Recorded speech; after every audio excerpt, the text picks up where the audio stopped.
예, 저는 노동당 청소년위원회에서 운영위원으로 활동하고 있는 한민성이라고 하고요. 예, 강의 시작하겠습니다. 첫 번째는 이제 자본주의와 청소년이 어떤 관계에 있는가에 대한 이야기예요. 자, 11월 13일 어떤 날인지 다들 아시죠? 전태일 열사가 문신으로 항거했던 날인데요. 당시 전태일과 친구들이 플랜카드 내용이에요. 우리는 기계가 아니다. 일요일은 쉬게 하라. 16시간 노동이 웬 말이냐 라는 플랜카드를 준비해갔지만 경찰한테 뺏기고 결국 전태일 열사가 그랬습니다. 이거는 1987년 노동자 대투쟁 때 노동자들의 요구입니다. 머리를 기를 수 있게 해달라. 출퇴근 시 사복 착용하게 해달라. 안전한 식품 조인등까지 마라. 근데 이런 구호들이 어떻게 보면 되게 오래된 구호처럼 느껴질 수도 있지만 청소년 운동에서는 지금 얘기하고 있는 내용이에요. 머리를 기를 수 있게 해달라. 등하교시 점퍼 입게 해달라. 춥다. 때리지 말라. 지금 얘기하고 있고 아직까지 실현되고 있지 않은 내용입니다. 마찬가지로 기계가 아니다. 일요일은 쉬게 해달라. 16시간 야간 자율학습이 웬 말이냐. 또 마찬가지로 현재 살아있는 청소년운동에서 살아있는 구호이고요.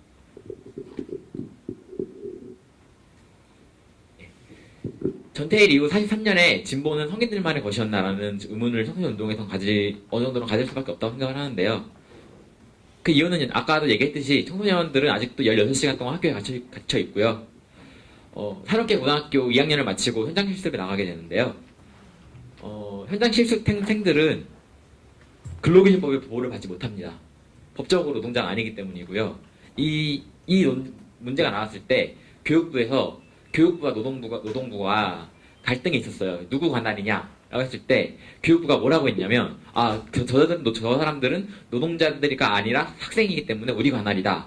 라고 해석을 내리는 바람에 근로기준법의 적용 대상이 아니게 되었습니다. 그래서 실제로 굉장히 많은 현장 실습생들이 야간 노동에 시달리고 초과 노동에 시달리고 급여 미지급에 시달립니다. 재작년에 기아차 공장에서 과로사로 현장 실습생 당시 고등학교 2학년이었나요? 한 학생이 사망하는 일이 있었습니다. 그때 그 학생이 한 달에 초과 노동했던 시간만 무려 100시간이 넘었다고 해요. 거의 당시 일정표를 보면 전부 새벽 2시, 3시, 그 다음에 또 출근하고 휴일 없고 그럼에도 불구하고 임금은 성인 노동자들의 반도 못 받는 초과노동 보상이 없는 그럼에도 불구하고 그런 체제 청소년을 착취하는 체제는 합법적으로 동작하고 있습니다. 인문계 고등학교도 마찬가지로 30년 전과 지금의 학교는 더 심해지면 심해졌지 거의 상황은 점점 악화되고 있습니다. 교육도 잠깐 없어졌죠. 학원 자율화 하면서 다시 생겼습니다. 연교시 없애기 운동, 우리도 아침 먹고 싶다라는 외치면서 시작된 연교시 폐지 운동도 다 사라졌고 다시 대부분의 인문계 고등학생이 연교시에 시달리고 있습니다. 야간 자율학습 안 하면 맞아요. 학원을 가서 이제 수업 받았다라는 도장을 찍어 와야지만 야간 자율학습에 가지 않았던 시간 동안 공부를 했다라는 있어야지만 빼주고 그럽니다. 네. 그건 일요일에도 마찬가지고요. 네. 질문을 하나 하고 싶은데요. 청소년 자살 원인 1위가 어떤 거라고 생각하십니까? 네, 어떤 거라고 생각하세요? 네, 성적 또 어떤 요즘 언론에서 많이 떠도는 거 있잖아요. 사대강 이런 거.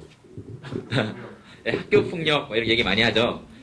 요즘 막 교육부가 내놓는 정책이나 경찰들이 나와서 막 공익 광고하고 이런 내용이나 학교 폭력이 지금 청소년을 억압하는 가장 큰 문제인 건 홍보되고 있습니다. 정작 학교 폭력으로 인해서 자살하는 청소년의 수는 전체 자살자 수에서 2% 남짓이에요. 53.4%는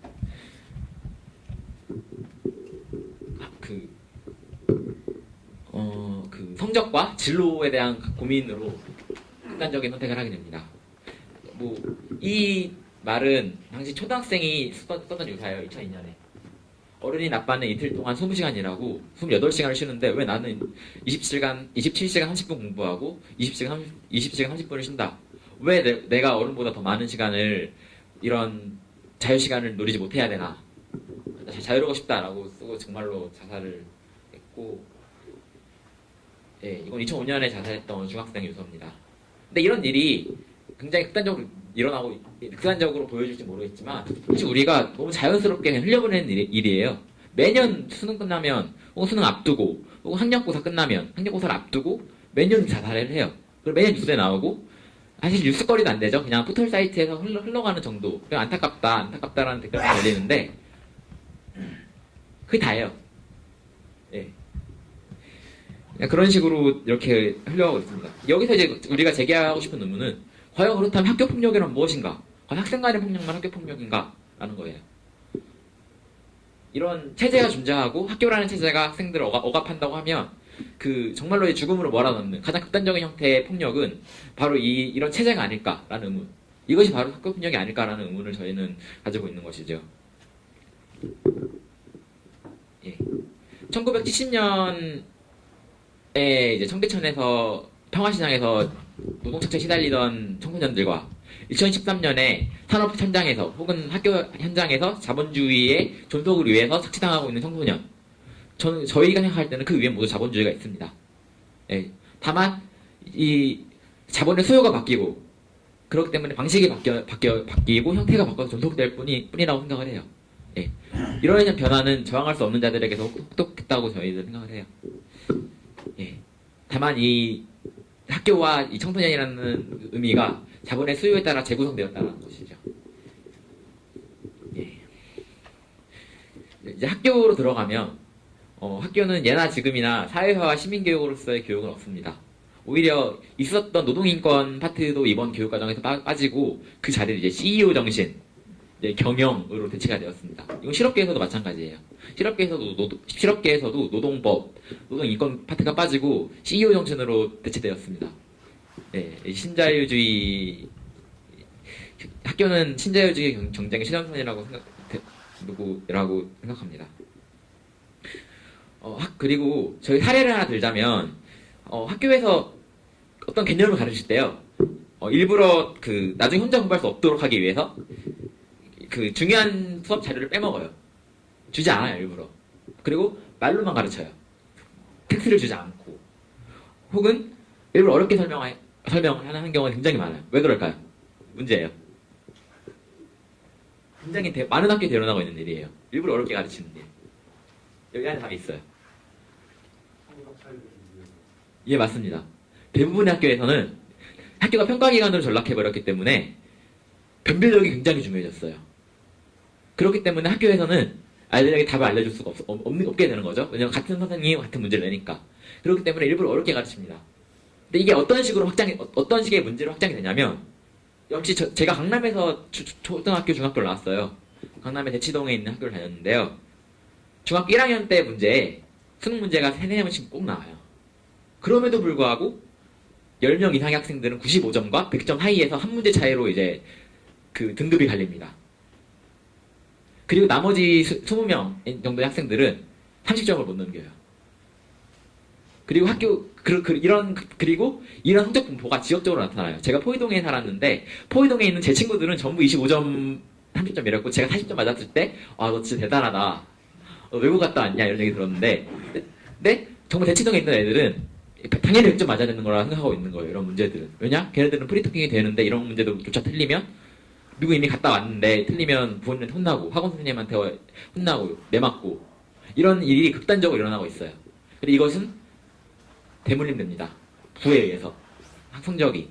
학교는 계급 차이를 완화시키는 도구가 아니라 그냥 이 계급사회의 재생산의 도구로서 기능하는 것이에요. 이거는 대부분 학교에서 일어나고 있는 일이고요. 예. 그리고 학교는 낙오에 대한 공포를 이제 학생들이 끊임없이 주입하죠. 너 이제 비정규직 된다. 이렇게 공부 안 하면 너 나중에 어떻게 취직하려고 그러냐. 대학 못 가면 너 인문시험 얼마인지 아느냐. 다 알아요, 고등학생들도. 그러기 위해서 스스로의 인권을 자발적으로 위해를 합니다. 굉장히 많은 청소년들은 길거리 우리에게 인권을 달라라고 싸우기도 하지만 더 많은 청소년들은 그냥 유예를 해요. 왜냐? 그 시간에 공부하는 게 자기에게 더 이로우니까. 그냥 때리면 맞고 뭐 자르라면 깎고 그래서 그냥 좋은 대학 가서요. 그 다음에 그냥 예. 뭘 해도 그때 하자라는 생각을 많이 하죠. 다음은 이제 청소년을 바라보는 시선에 대한 이야기인데요. 자, 바람직한 청소년. 사실 저희 바람직한 청소년의 이미지를 찾으려고 많이 해봤는데 이 사진으로 학교를 가면 싸대기를 맞았을 거예요. 근데 바람직하다고 생각을 해봅시다 일단. 예, 어쨌거나 바람직한 청소년이라고 하면 어떤 단어들이 떠오르세요? 어때야 될까요? 그렇죠. 그렇죠. 모범. 선행도 하고 그렇죠. 어떤 봉사활동도 하고 남는 시간에 운동도 하고 공부도 열심히 하고. 용모 단정. 네? 용모 단정. 그래서 용모 단정 이러면 안 돼요 사실. 예, 이런 파하고 가면 아마 저희 학교였으면 제가 고등학교 때 다녔던 학교였으면 바로 잘리지 않았을까 싶은데 예, 제가 이런 거 가서 빠따를 맞았어요. 예, 제가 그랬던 기억이 나네요. 예, 뭐 착한, 순수 아무도 몰라야 돼요. 순결해야죠. 성적으로도 아무도 몰라야 돼요. 그래서 이제 사랑이 허가된 사랑은 플라토닉인데 사실 대부분의 고등학교에서는 연애도 금지하고 있습니다. 예. 그리고 미성숙하고 그리고 이제 뭔가 그렇지 않으면 일탈이거나 혹은 대견하거나 예 그거는 사실 사실 착하고 순수하고 때묻지 않고 대견한 이런 식의 레퍼토리는 촛불시 때 많이 우리가 봤던 촛불시 소녀 그런 이미지가 정확히 대입이 되는. 그러니까 사실 어떻게 보면 그거는 진보가 보기에 바람직한 청소년이었던 거예요. 예. 하지만 그 안에는 어쨌거나 청소년은 탈정치적인 존재이고 그리고 순종적인 존재이고 단정해야 되고 그리고 이제 공부를 열심히 해야 되지만 남는 시간에 뛰어놀기도 해야 되는 그런. 예. 휴대폰 만지지 마세요. 그거 혼나요. 네, 그러면 요즘 어른들은 뛰어놀지는 않고 맨날 휴대폰만 만져서 문제가 없고. 예, 이제 바람직하지 못한 청소년 어떤 게 있을까요? 예, 이건 인권영화제 포스터였는데요. 예, 예, 어떤 단어들이 떠오르세요? 예. 또 빨갱이. 아까의 반대말이 생각하면 되지 않을까요? 예, 그쵸, 이런 시위 같은 거 선동당해가지고 막 세공기지 결사 반대 같은 거 하고 이런 데 오르고 막 비행 청소년 막 일탈 정해진 선에서 일탈했다는 말을 되게 많이 쓰죠. 예, 막 휴대폰만 만지고 요즘 학생들은 옛날 때는 다 밖에 나가서 막 치고받고 놀았는데 요즘 애들은 다 실폰만 만지고 막 그렇다라고 얘기를 하죠. 그리고 탈선 탈선했다. 그 규정한 선을 우리가 이제 규정한 바람직한 청소년 이미지에 부합하지 않는 애들은 탈선했다라고 말을 하죠. 담배 피고 막 술 마시고 사실 근데 그런 것들은 어른들에게 허가된 거예요 이미. 그리고 이제 선동당한 이런 거 막 여기 와 있는 거 그리고 이제 버릇없음. 예, 이제 어른에게 지켜야 될 도의를 마땅히 다하지 못했을 때 미청소년에게 도의를 다하지 못했을 때 버릇없다고 그러죠. 그리고 이제 폭력적이고 위기의 청소년이고 위기의 청소년 되게 재밌는 말인 것 같아요. 옛날부터 쓰였던 한비자도 옛날에 요즘 중국인들은 어린애들이 너무 예의가 없다라고 얘기를 했다고 해요. 어쨌거나 늘 청소년은 위기였어요. 어린 사람들은 늘 어른들이 보기에 마음에 안 들었고 그리고 젊은 사람들이 보기에는 늙은이들은 늘 마음에 안 들었고 사실 역사적으로 아직까지 늘 가지고 있는 문제인 것 같아요. 싸가지 없고 문제하고 막 요즘 그권이 추락했고 막 비교육적이고 일배 같은 걸 하고 예, 뭐 그런 요즘 말이 많죠.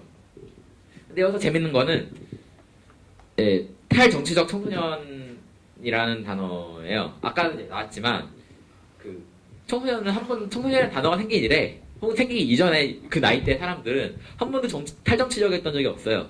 3.1운동 생각해봐도 마찬가지고요. 4.19 혁명, 5.18 광주 민주화 항쟁이나 촛불항쟁도 마찬가지예요. 그리고 일배 우리는 막 다 국정원 막 이런 거 하면서 다 선동당한 거다라고 어떻게 보면 그 진보 쪽의 레퍼토리겠지만 혹은 반대로 이제 저기 노동당 청소년위원회 같은 거는 이제 어르신 그분들 보기에 다 선동당한 거다 빨갱이들한테 그런 것도 마찬가지로 어떻게 보면 청소년을 정책 주체로 바라보지 않는 게 아닐까 싶어요. 일베 가보면 주류 담론을 생산하고 하는 사람들 다 청소년들이거든요. 다 제 친구들이에요. 혹은 다 저런 또래들이에요. 그죠? 네, 다 알아요. 네. 탈정치적이고 순수하고 이런 청소년들은 한 번도 존재한 적이 없어요. 네. 아까 청소년을 관통하는 두 가지 시선이 있던 거죠. 순수와 버릇없음. 청소년은 바람직한 이상향으로서의 청소년이 있는 것이고 여기에 부합하지 않으면 교정하고 혼내줘야 돼요.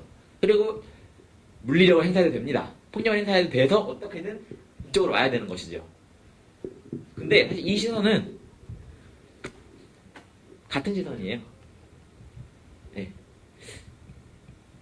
다만 우리 근대 이전에는 청소년이라는 개념, 어린이라는 개념이 없었어요. 예.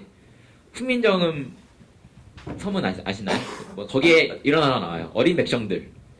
근데 어린 백성들이 홀배 있어도 그러니까 자기 뜻을 펴고 싶어도 펴려 못한다라는 거예요. 근데 거기서 그 당시에 어리다라는 표현은 무슨 뜻이었을 것 같아요? 어리석다. 예, 어리석다, 멍청하다 이런 뜻이었어요. 멍청한 백성들이 자기 말을 못한다라는 말을 쓰기 위해서 어리다라는 표현을 썼던 거예요. 실제로 어린이라는 표현은 19세기에까지는 없었던 단어였던 것이고요. 동양뿐만 아니라 서양도 마찬가지예요. 서양에서도 로마 시대 그림이나 중세 시대 때 그림을 보면 초상화가 아닌 이상 어린이가 그림에 없어요. 어린이 얼굴이 다 어른의 얼굴을 하고 있는 작은 존재들이었어요. 예. 그리고 어리기 때문에 금지된 것, 어리기 때문에 접근을 하면 안 되는 것이 없었고, 예를 들면 어떤 사람이 죽었다라고 하면 이제 당연히 어리든 말하든 같이 가서 슬퍼해야 됐던 일이었던 것이고, 그것은 이제 섹스나 이런 부분에서 마찬가지였고요.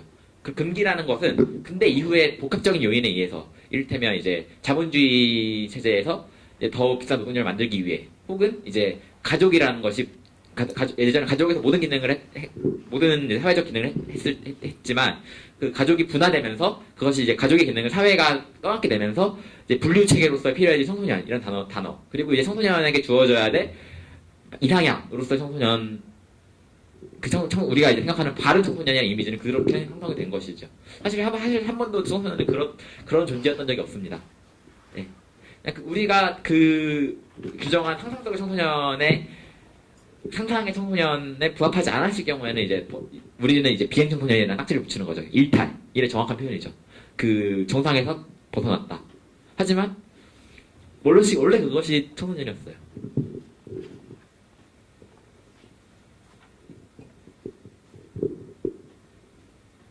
예, 이제 우리를 돌아봅시다.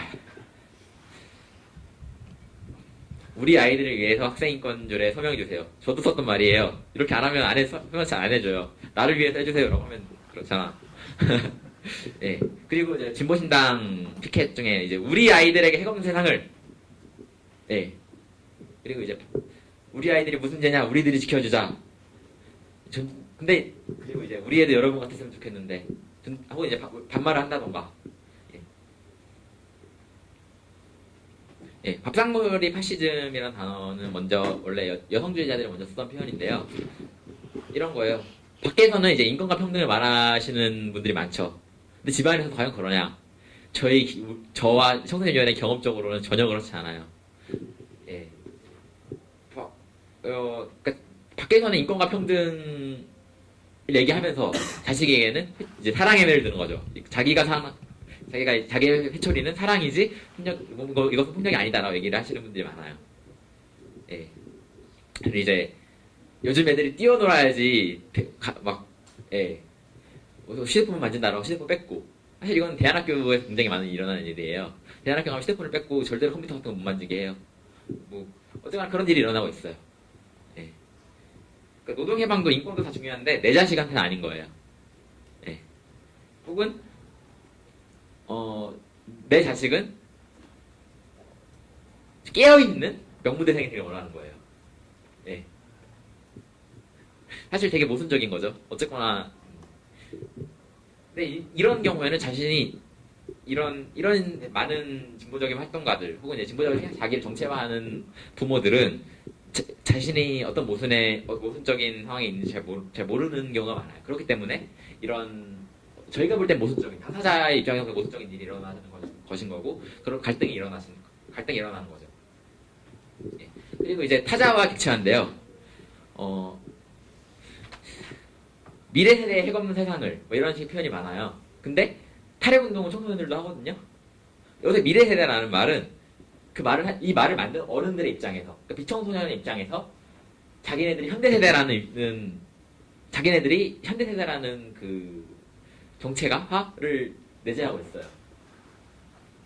그럼 우리는 현대세대가 아닌 거죠. 우리는 같은 세상을 살아가고 같은 운동을 하고 있는데 우리는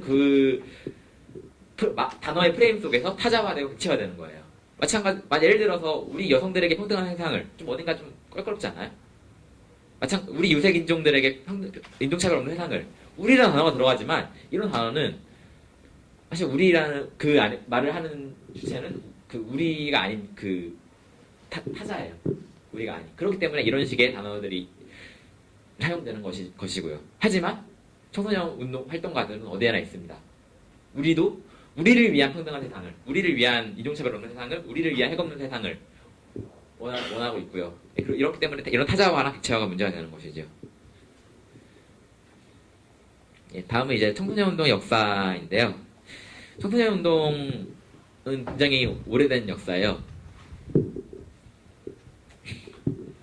한국 최초의 메이데이 집회가 1924년에 있었습니다. 근데 한국 최초의 어린이날 집회, 당시엔 어린이라는 표현을 사용하지 않았음에도 불구하고 어린이날 집회는 메이데이 집회보다 1년 빨랐어요. 당시 그 선언된 어린이날 선언문은 사실 이것도 지금이랑 비슷한 문제의식을 가지고 있고 아직 해결되지 않은 문제라고 저희는 생각되는데 함부로 말하지 마세요. 그리고 내리누르지 마세요. 때리지 마세요. 이런 단어들이었어요. 이런 당시 이제 일제시대 때 일어났던 청소년운동, 당시 소년운동이라고 불렀는데요. 이 소년운동은 당시 있던 다른 부문운동 혹은 독립운동과 마찬가지로 그냥 비슷한 길을 걸어요. 민족주의계와 사회주의 계가 대립하고, 실제로 사회주의 계열 소년운동 활동가들은 따로 민족주의 계열과 따로 집회를 열고 이제 전 프롤레타리아 소년들의 해방을 위해 그런 집회를 하기로 했어요. 근데 이때부터 4.19 혁명, 3.1운동도 마찬가지고요. 4.19 혁명, 여러 민주화 운동의 현장에서 청소년은 전면에 있었습니다. 다만 어른으로 기억되었을 뿐이에요. 하지만 그때는 청소년 의제가 아니었죠. 청소년 의제가 나오기 시작했던 건 80년대부터인데요. 당시 이제 행복은 성적순이 아니잖아요. 많이 들어보셨죠? 이 단어. 시로도 나왔고요, 시집으로도 나왔고요, 영화로도 나왔고요, 소설로도 나왔어요, 노래로도 나왔고요. 당시 전교 1등을 하던 중학생이 입시 교육에 시달리다가 유서를 쓰고 자살합니다. 굉장히 장문에. 이게 굉장히 많은 이제 언론에서 이슈가 돼요. 아니, 이때 교육체제 문제를 직시하기 시작한 거죠. 이때부터. 이것이 전교조의 형성에 영향을 미치는 참교육 담론을 형성하는데 결정적인 계기가 됩니다. 그 이후에 이제 지금은 민주화 운동의 진영에서 열사로서 추모되시는 분들인데요. 당시 이제 전남 보성고등학교 3학년에 다니시던 김철수 열사께서 로봇 교육을 거부한다라는 유언을 남기고 부신하셨고 전교조를 지지했다는 이유로 교사들이 폭언, 구타 끝에 유서를 남기고 자살한 김승현 열사들이 있었습니다. 87년 민주화 운동 전후로 고등학교, 중학교에서도 학원 민주화에 대한 요구가 강해집니다.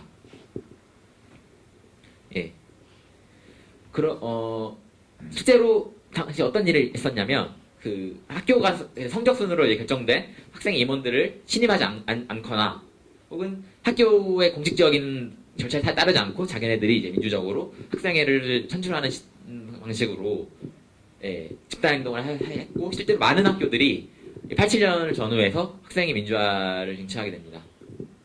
이렇게 민주적으로 구성된 학생회 혹은 이제 학교에서 인정하지 않았지만 어쨌거나 학생들을 투표로 뽑은 학생의 임원들이 8.19년 전교조 해직, 복직, 합법화 투쟁 때 전면적으로 나서게 됩니다. 이때 어떤 일이 있었냐면 이게 사진들인데요. 학생들이 지역적으로 이제 학생들이 모여요. 사실 부산 고등학교에서 부산과 이제 부산 지역 고등학교 협의회, 그리고 이제 마산 창원 지역 고등학생 협의회, 그리고 이제 광주 지역 고등학생 협의회, 뭐 인천 지역 고등학생 협의회 이런 식으로 지역에 이제 학생회들의 네트워크가 생깁니다. 그리고 이제 전교조 복직 그리고 이제 참교육 투쟁에 적극적으로 나서게 돼요. 뭐 인천 같은 경우에 인천 세일고등학교 같은 경우에는 전교생이 수업을 거부를 해요. 그리고 경찰이랑 한 달간 대치를 해요. 학교가 한 달간 멈춰요. 그리고 광주 지역 같은 경우에는 광주 시내에 있는 20개 중고등학교 거의 대부분이거든요. 그래서 2만 명이 수업을 하지 않고 거리로 나와요. 당시 이 고등학교 운동이라고 현재 고등학교 운동이라고 불리는 운동이 규모가 굉장히 컸었는데요. 열인원 50만 명에 달했습니다. 굉장히 많은 학교에서 학교를 점거하고 예를 들면 뭐 그 정교조 선생님의 징계위원회가 열릴 때 징계위원회를 점거한다던가 아니면 이제 대체 교사가 들어오면 책상을 거꾸로 앉는다던가 뭐 아니면 뭐 학교를 전체 점거하고 뭐 동맹휴업을 한다던가 하는 일이 굉장히 많았습니다. 근데 역시 이제 침체기가 오는데요. 이렇게 그 고등학교 협의회들이 90년대 중반으로 오면서 이제 빨갱이가 되기 시작합니다. 예. 당시 이제 전혀 사실 그쪽과 관련이 없지만 어떻게든 엮어서 기소하고 구속하고 이런 일이 일어나요. 당시 이제 샘이라는 청소년 단체가 있었는데요. 이걸 이제 언론이 엄청난 이제 그 이적 단체인 것처럼 이제 내라 눈물을 저지른 것처럼 묘사를 해요. 당시 이제 택견 동아리가 있었는데 이 안에 택견 동아리가 이제 체제를 전복하기 위해서 무장투쟁을 기획한다라는 식으로 구속해서 잡혀 들어가기도 하고 아니면 당시 이제 수사관이 진술을 강요하는 거죠. 폭력적으로. 너네 김일성이 나뭇잎을 타고 강을 건넜다라는 말을 들었다고 진술해라 라는 식의 요구를 하고 실제 이런 과정을 통해서 굉장히 많이 와해가 됩니다. 예. 뭐 이건 동아일보에서 실렸던 샘 사건에 대한 그건데요. 지하 조직이에요, 무려. 굉장히 이제 세뇌 교육을 받고, 예, 이제 청소년들을 세뇌해서 이제 북한을 이렇게 했다라는 내용이고요. 당시 이제 샘에서 편관했던, 샘이 아니라 그 학생의 네트워크에서 편찬했던 그 학내 신문이었어요. 동일여고의 신문이었는데, 이 신문은 이제 학교에 있는 비리라던가 선생님의 비리 이런 것들을 다뤘는데 이게 이제 샘 사건을 이제 계기로 공안 당국이 다 지역에 있는 고등학교에 있는 학생 자치회를 묶는 거죠. 다 샘이랑 연관돼서 다 이제 북한을 옹호하고 체제 전복을 위해서 고등학생들이 뭉쳤다, 선동된 거다라는 식으로 다 해산이 됩니다. 그리고 이렇게 고등학교의 운동의 흐름은 거의 끊기게 됩니다. 자, 다음은 이제 우리가 청소년 인권 운동이라고 불리는, 그러니까 지금 존재하는 청소년 운동이 어떻게 태어났나 볼 건데요. 시작은 인터넷 게시판이었습니다. 안녕전화, 하이텔. 예, 하이텔에서 당시 최우주라는 학생이 자기 이제 학교 내에서 있던 인권 탄압적 상황을 고발을 해요. 그 글을 쓰고 글이 굉장히 좋아서 굉장히 많은 고등학생들과 다른 사람들이 시민들이 결합을 해서 그 하이텔 학생복지회, 이제 나우누리 학생복지회라는 이제 인터넷을 기반으로 이제 그 청소년들의 네트워크가 생기게 됩니다. 사실 오프라인에서는 청소년 운동 혹은 이제 학생들의 네트워크가 생기기 굉장히 어려운 상황이었어요. 당장 뭐 수능 이런 것도 있고 선생님들의 탄압도 있고, 예, 그래서 굉장히 심했던 상황인데 인터넷 네트워크가 PC 통신이 등장하면서 다시 이제 청소년들의 네트워크가 생기기 시작했던 것이죠. 예. 인터넷 커뮤니티를 기반 삼아서 이제 운동을 전개해 나가게 되는데요. 그것이 이제 우리가 지금 알고 있는 청소년 인권 운동 단체의 기반이고 시작입니다. 현재도 인터넷 기반으로 활동을 하는 경향이 있고요. 2000년대 중반에 이제 두발 제한 반대 서명 운동 같은 게 있었고요. 이제 정말 대표적인 청소년 인권 단체라고 할 수 있는 아수나루 등 이런 단체들이 인터넷 기반으로 이제 처음에 시작을 하게 되죠. 근데 모든 운동이 그렇듯이 청소년 운동도 마찬가지로 굉장히 많은 문제들이 있어요. 청소년 운동 기반이 어쩔 수 없이 가질 수밖에 없는, 이를테면 나이대의 문제, 청소년은 다른 소수자들과 다르게 언젠가는 청소년이 아니게 되는 순간이 존재합니다. 그러면 이제 대학에 졸업하면 청소년 운동을 하던 사람이 학생 운동을 하게 되는, 그리고 이제 잊어버리는 일이 일어나고요. 그럼에도 불구하고 많은 사람들이 혹은 이제 성인이라고 불려지는 비청소년이 되어버린 청소년 활동가들도 있고, 청소년 운동 활동가들도 있지만, 그런 사람들이 여전히 남아서 역시 노력한 끝에 청소년 인권 아스나로가 이제 커졌고요. 이제 청소년 인권 활동가 네트워크가 만들어졌습니다. 그러니까 오늘 우리랑 함께하는 청소년 인권 단체들은 이러한 역사적인 맥락의 결과물인 것이죠. 다음은 이제 정당 청소년 운동에 대해서 살펴볼 건데요. 정당 청소년 운동은 2004년, 그러니까 우리나라에서는 2004년에 시작이 돼요. 근데 우리나라가 아니라 다른 나라에서는 이전부터 있었고, 이전부터 19살 국회의원, 독일, 그리고 이제 3인당 청소년위원회, 청소년 그룹, 다른 뭐 그런 식의 굉장히 많았어요. 다른 나라에는, 유럽에서는 굉장히 실제로 이제 그 원내 진출을 할 만큼 청소년들이 그 세력이 있고 당연한 일로 받아들여지고 있습니다. 하지만 한국에서는 그렇지 못한 경향이 있죠. 한국에서 이제 진보적이라고 말해주는 정당에서 청소년들이 이제 등장하기 시작한 시기는 2004년 민주노동당부터예요. 당시 유선희 최고위원이 공약으로 청소년위원회를 설치하겠다라고 하고 민주노동당 청소년위원회 준비 모임이 등장을 하게 됩니다. 이후에 대의원, 전국위원 0.5% 할당을 받게 되고, 매년 국회에서 청소년 정치 캠프, 청소년 정치권 토론회를 진행하는 등의 사업을 하게 되고요. 초반 당시에는 당원인데 마침 청소년이었던 사람들이 청소년 당원들이 자유롭게 모여서 사업을 진행하는 방식이었어요. 근데 이후에 2005년경에 청소년 다 함께, 그리고 이제 경기동부계로 분류되는 21세기 청소년 공동체 희망이 적극적으로 개입하게 돼요. 조직적으로 들어가자라고 되고, 이 과정에서 좌파 성향의 청소년 당원들이 탈당하게 되고 이탈하게 되고 그렇게 됩니다. 그래서 2008년 분당 사태 이후에는 이런 희망 성향의 당원들이 이제 장악하게 되고, 2009년에 이분들이 활동 장소를 부문위원회가 아닌 희망으로 옮겨가게 되면서 이제 활동을 지지부진하게 됩니다.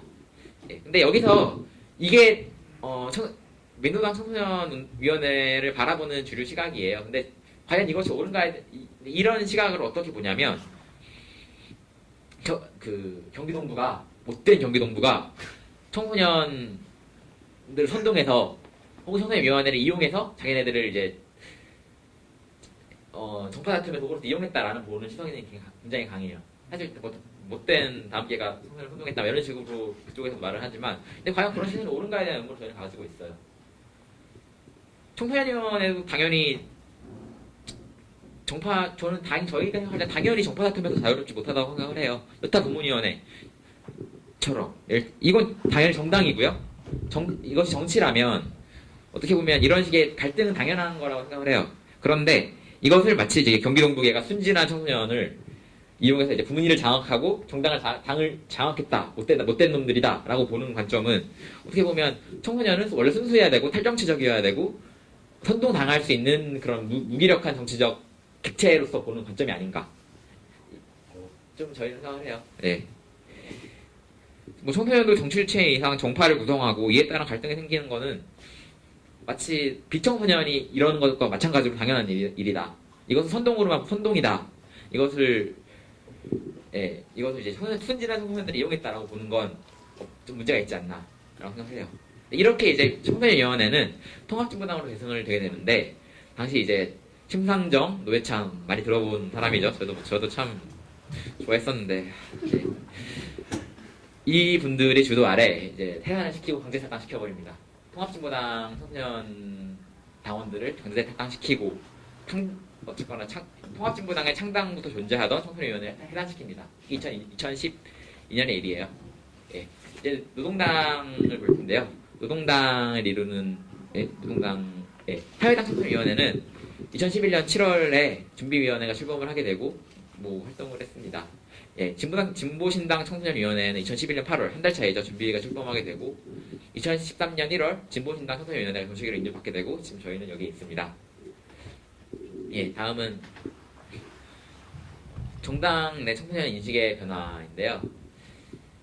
민주노동당, 통합진보당에서의 청소년 어떤 의미 어땠냐라고 하면 보면 인권은 모두에게 지켜져야 되는데 청소년들의 인권은 학교에서 지켜지지 못하고 있다라는 식으로 강령이 들어가요. 그리고 이제 하위범주로서 청소년이 언급이 되는 것이죠. 교육도 마찬가지로 이 교육 신자유주의 자본주의 체제의 교육이 이제 청소년들을 힘들게 하고 있다라는 식으로 언급이 돼요. 사회당은 청소년에 대한 언급이 없었고요. 전혀. 녹색당은 미래 세대에게 지구를 좋은 환경을 주어야 된다. 라는 식으로 청소년이 언급이 돼요. 하지만 진보신당 같은 경우에는 굉장히 다른데요. 좀 제일 더 개선이 되어 있는데요. 한 29조가 청소년에 대한 부분이었고 청소년 인권 뿐만 아니라 정치권, 노동권, 문화권, 자기결정권에 대한 보장을 구체적으로 명시했습니다. 그렇다면 노동당은 없습니다. 딱히 이렇게 구체적이진 않고 사실 민주노동당과 통합진보당 측의 나열 방식 그런 이제 하위범주로서의 나열에 그친 경향이 강합니다. 예, 이제 끝났는데요. 마지막으로 저희가 하고 싶은 말이에요. 예, 1987년 당시 이가병 동지께서 하셨던 말이에요. 노동자 대투쟁 때 굉장히 메인 구호가 머리를 우리에게 두발 자유를, 우리에게 이제 사복의 자유를 이었는데요. 마찬가지 그 당시 두 발은 노동자들에게 단순히 머리카락이 아니라 굴종, 체념, 부끄러움, 억울함의 상징이었다라는 말씀을 하세요. 근데 청소년에게도 마찬가지가 아닐까. 저희도 네, 마지막으로 이제 질문 있으신가요? 멋있네요. 네. 뭐 없으면 여기서 마치겠습니다. 감사합니다.